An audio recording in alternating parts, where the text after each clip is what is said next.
Are vertical lines hijacking your Samsung Plasma TV's picture? Let's get your picture looking perfect again by tackling those frustrating vertical lines on your Samsung Plasma TV. Starting with the most basic fix first. Completely power down your television and unplug it from the wall outlet. Wait at least 60 seconds. This allows any residual power to dissipate, essentially giving your TV a fresh start. Now, plug the power cord back in securely, turn your TV back on and check if the vertical lines have disappeared. Often, a simple power cycle is all it takes to resolve minor glitches that can manifest as these visual disturbances.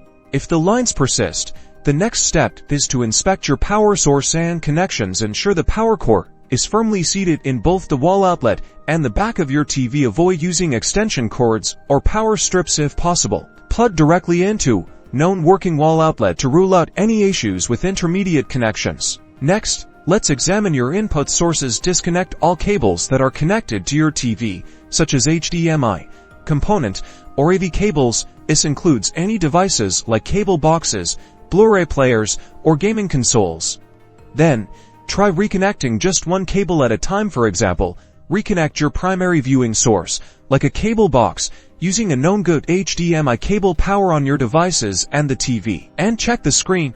After each connection, this isolation process helps identify if a specific cable or connected device is the culprit causing the vertical lines. If you're still seeing those lines after checking your physical connections, it's time to dive into your TV's settings. Navigate to your TV's menu and look for options related to picture settings. Try resetting your picture settings to their default factory values. This can sometimes resolve software-related anomalies that might be contributing to display issues. If none of these steps have eliminated the vertical lines, it's possible the issue lies with the internal components of your Plasma TV, such as the T-Con board or the Plasma panel itself. In such cases, professional diagnosis and repair might be necessary to restore your Samsung Plasma TV to its full viewing glory.